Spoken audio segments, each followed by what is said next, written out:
C'est une histoire qui remonte à 8 siècles. Certains l'ont surnommé le Petit Versailles à la Belge. Ce château fut le refuge d'un prince aventurier qui fréquenta Casanova, la reine Marie-Antoinette ou encore l'impératrice Catherine II de Russie. Une chose est sûre, le château de Belleuil n'a pas encore livré tous ses mystères, tous ses secrets. Ça tombe bien, j'ai les clés.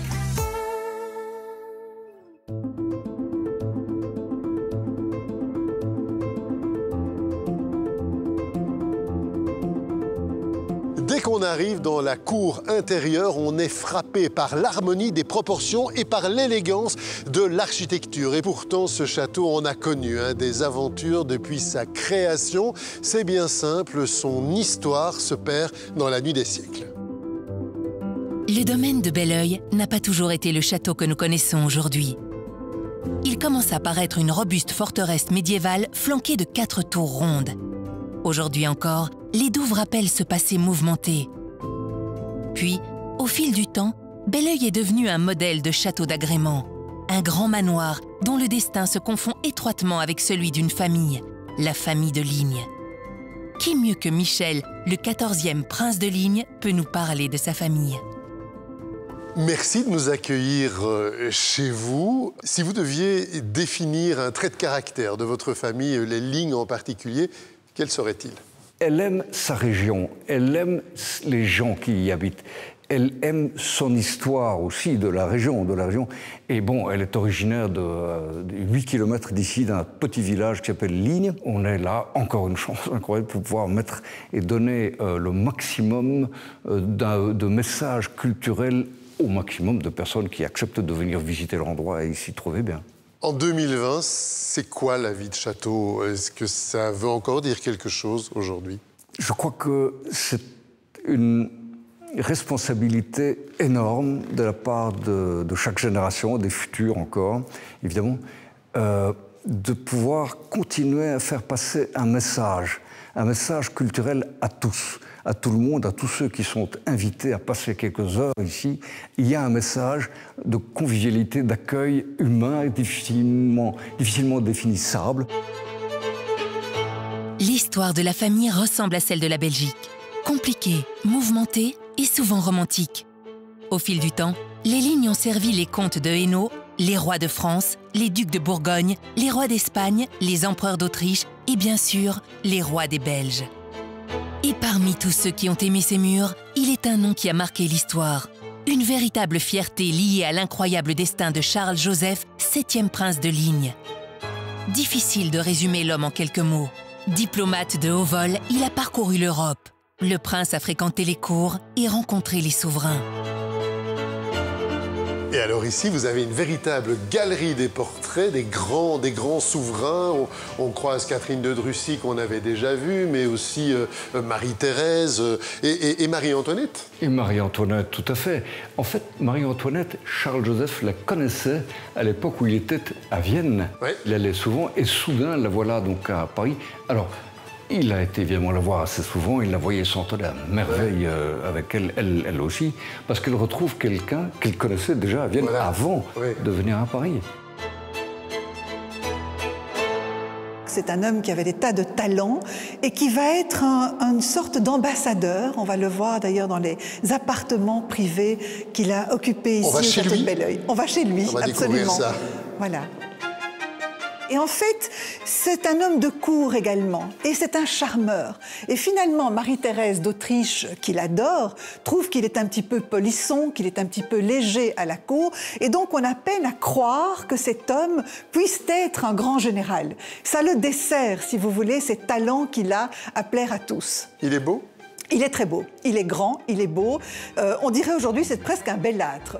Et il a ce qu'on dirait aussi aujourd'hui du sex-appeal, dans le sens que tout le monde tombe sous son charme, hommes et femmes confondus. Donc il va séduire la soubrette, la petite fermière ici dans la région de Belleuil, mais des archiduchesses, des princesses, impératrices, reines. Elles tombent toutes extatiques devant lui parce qu'il a ce talent de capter l'attention et en même temps, c'est un vrai gentil.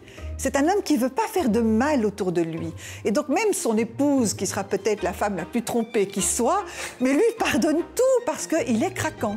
Ici, on est dans une antichambre, donc si je suis la logique, la chambre est à côté? Juste à côté. On y va. Suivez-moi.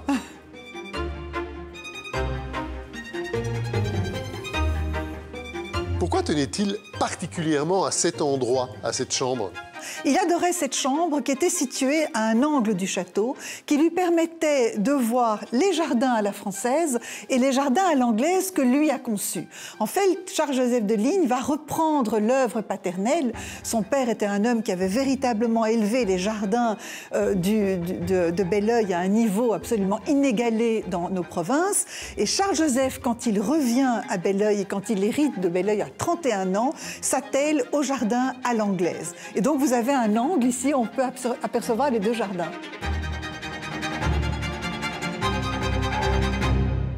Est-ce qu'il y a quelque chose de belge ou chez ce personnage, en fait? Alors, ce qu'il est belge, il est très wallon.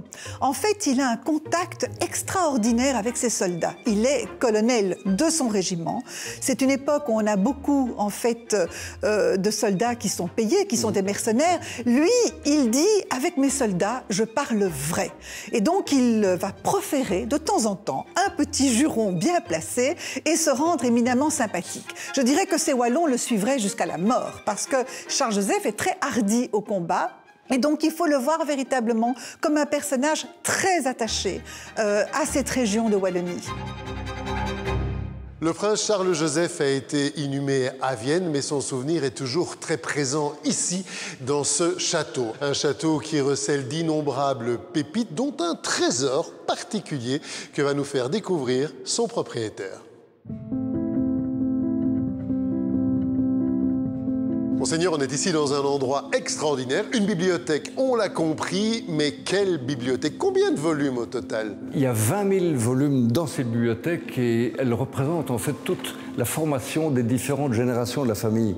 Ils étaient formés ici, recevaient des cours. Charles-Joseph le dit d'ailleurs dans ses écrits, et les autres qui l'ont précédé et qui l'ont suivi, pareil.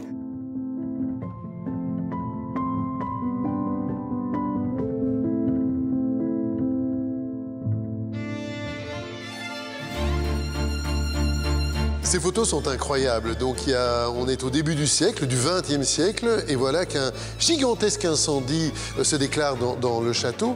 Comment ça se passe?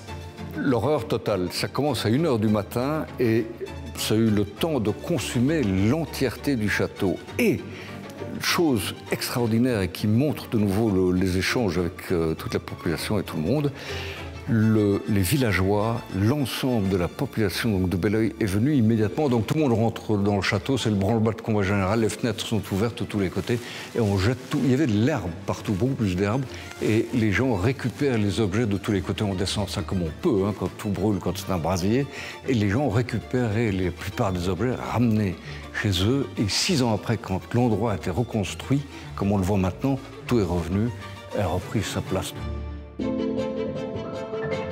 Belleuil est un joyau d'architecture, mais c'est aussi un modèle en matière de jardin. Au XVIIe siècle, des allées rectilignes et des étangs symétriques sont aménagés. Un jardin en forme de chef-d'œuvre est composé de bosquets, d'endroits secrets et de hautes haies.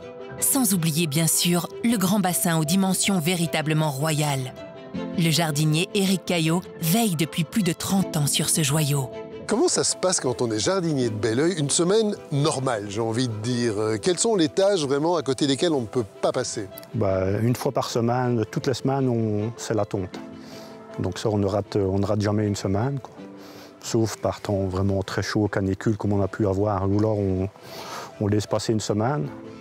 Mais la tonte, ça représente 3 jours par semaine. Alors, vous avez tondu.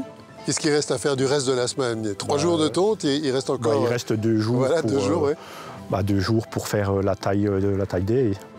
Voilà. Il y a beaucoup de haies ici, sur le domaine? Ici, on a 10 km de haies. Dont on a les petites haies ici qui font 1,80 m, mais on a aussi les grandes haies qui leur représentent une hauteur de 6 mètres. Il y a du boulot. Il y a quoi faire, quoi, donc. Vous êtes heureux ici? Oui, très heureux, oui. Vous avez le sentiment aussi de faire partie d'une longue histoire? Ouais, après 32 ans, Mais il y a des siècles avant vous. Ah oui, il y a des siècles. On va dire que je suis une autre génération. Le château regorge de trésors, des meubles, des portraits, des tapisseries, des sculptures, de la vaisselle. La salle à manger peut à elle seule accueillir 40 convives. Mais le maître de maison tient à nous faire découvrir un autre lieu, beaucoup plus secret. On est ici dans un endroit très secret, très particulier. Oui, c'est la tour de la bibliothèque où vraiment beaucoup de choses se sont passées. C'est un endroit qui inspire. Et donc les textes, les lettres importantes quand même, hein, parce que bon, les diplomates reçoivent des instructions claires, y répondent, rédigent des rapports, et souvent, bon, ici, on a la tranquillité, et c'est très inspirant. Donc c'est un endroit unique pour être à l'écart de tout et de tout le monde. Absolument, oui, tout à fait. Ça, c'est ce qu'on appelle un portefeuille. C'est l'origine du portefeuille du ministre, comme on le dit aujourd'hui? On pourrait dire ça éventuellement du diplomate peut-être, puisque les instructions que les ancêtres recevaient de leurs souverains, qu'ils servaient, qu'ils ont tous servi au cours des générations, bien, alors ils les mettaient donc dans ces portefeuilles et rédigeaient déjà au cours de ces voyages qui étaient quand même longs. Des rapports quand ils venaient de Moscou jusqu'à Paris, on en a quand même pour 2 semaines. Donc voilà, c'était vraiment un portefeuille qu'ils emportaient avec eux partout.